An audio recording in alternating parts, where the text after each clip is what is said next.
बहुत इंपॉर्टेंट मामला जो ये जियोपॉलिटिकल लेवल पे खड़ा हो गया है, जिसकी वजह से भारत को थोड़ा नर्वस, एटलीस्ट जो मार्केट्स हैं आज थोड़े नर्वस रह सकते हैं पहले एक घंटे में, उसको एक बार समझ लेते हैं। किसी ऐसे पर्सन से हमारे साथ जुड़ रहे हैं जो इन मैटर्स को बहुत अच्छे जानकार हैं। हमारे साथ मारूफ रज़ा साहब जुड़ रहे हैं जो जियोपॉलिटिकल एक्सपर्ट हैं और टाइम्स नेटवर्क के कंसल्टिंग एडिटर भी हैं। मारूफ, गुड मॉर्निंग, बहुत बहुत शुक्रिया ET9 स्वदेश पे बात करने के लिए हमसे। बाजार का मामला एक हो गया, लेकिन मैं आपसे ये जानना चाहूँगा मारूफ कि ये इशू एस्केलेट होने के कितने चांसेस हैं, क्योंकि अब सारी नज़रें उधर ही हैं कि क्या ईरान पर सैंक्शन लग जाएंगे, ईरान का रोल बाहर आ रहा है, क्या और देश जुड़ सकते हैं इस मामले में, या आपको लगता है ये इतना एस्केलेट नहीं होगा? देखिए, एस्केलेट तो जरूर होगा, क्योंकि अभी तो इजराइल अभी तक बैकफुट पे रहा है, तो उस पे हमले हुए हैं और इजराइल का इतिहास देखते हुए हमें क्लियर है कि वो मुंह तोड़ जवाब देगा। किस हद तक जवाब देगा, किस हद तक वो लड़ाई को आगे ले जाएगा गाजा स्ट्रिप में और लेबनान की तरफ भी, जहां से हिजबुल्ला उनको अटैक कर रहा है। तो इजराइल दो तरफ से हमले से तो आ चुका है। अब तीसरा रास्ता ये दिखाया जा रहा है कि इजराइल के ऊपर जो हमला हुआ है, इसमें ईरान का बहुत बड़ा हाथ है। ये तो पहले से सबका शक था, नहीं तो हमास और हिजबुल्ला अपने हथियार कहाँ से लाएगा। तो ये अगर ईरान उनको सपोर्ट देता रहा और लड़ाई चढ़ती रही, तो किसी की ना किसी समय तो इजराइल ईरान के ऊपर भी एक किस्म से धावा बोल सकता है।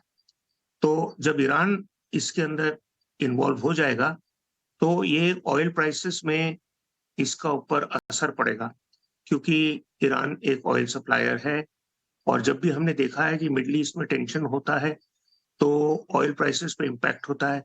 बिकॉज़ जो स्पेक्युलेटर्स होते हैं प्राइसिंग के ऊपर, वो देखती हुई हालात के ऊपर प्राइस लगाते हैं। तो $100 से ऊपर भी कई हद तक जा सकता है, या अगर कोशिश करें तो उसको $100 या उसके नीचे रखा जाएगा, 90-100। दूसरी बात यह है कि अगर इज़राइल बहुत दबावे पे आ जाए, तो वो एक किस्म की एयर हमले ईरान पे तो कर ही सकता है और उसमें फिर बात इंटरनेशनल बन जाएगी, क्योंकि अभी तक ईरान के ऊपर हमले कई दिनों से नहीं हुए हैं। हालाँकि अमेरिका बताता रहा है कि उसका न्यूक्लियर परमाणु प्रोग्राम तेज़ी से चल रहा है, जिससे अमेरिका और वेस्टर्न यूरोप को काफ़ी खलखली मची हुई है। अभी देखनी हालात वहाँ पे है। हालात जो वहाँ पे है, अगर लोकली ही स्प्रेड करता रहे, तो इंडियन पॉपुलेशन जो है मिडल ईस्ट के अंदर गिन-चुन के करीब 8 मिलियन के आसपास है, तो उनके अंदर भी डर बैठ जाएगा, वो भी वापस आना चाहेंगे। तो इंडिया के लिए एक और चैलेंज होगा। पहले भी हमने इवैक्यूएट किया इंडियंस को, हम फिर करेंगे। और दूसरी चीज़ ये है कि वहाँ से जो रिपैट्रिएशन ऑफ फंड्स होता है इंडिया के अंदर, जो हमारी लोकल एक्सपेट पॉपुलेशन वहाँ से भेजती है, वो रुक जाएगा। तो थोड़ा बहुत तो इकोनॉमी पे दबाव आएगा, लेकिन भारत की इकोनॉमी काफ़ी स्थिर है, काफ़ी संभली हुई है, तो इन चीज़ों से इतना डायरेक्ट इम्पैक्ट नहीं होगा। लेकिन विद इन इज़राइल, इज़राइल के अंदर और आस-पास के इलाके के अंदर खून-खराबा तो बढ़ेगा ही, इसका तो कोई शक नहीं है। अब ये हफ्ता भर चलेगा या महीना भर चलेगा, वो देखना पड़ेगा, क्योंकि मेरा ये कहना है कि ये प्रॉब्लम जो है, आप खाली कंडेम करके और यूएन सीज़फायर करके ये बात नहीं रुकेगी। क्योंकि पैलेस्टीनियन का कहना है कि हम 75 साल से लड़ रहे हैं, हमारे लिए कोई खड़ा नहीं होता है। और अब जो भी कुछ 2-4 खड़े होते थे इंडिया समेत, वो भी अब थोड़े पीछे कदम ले चुके हैं।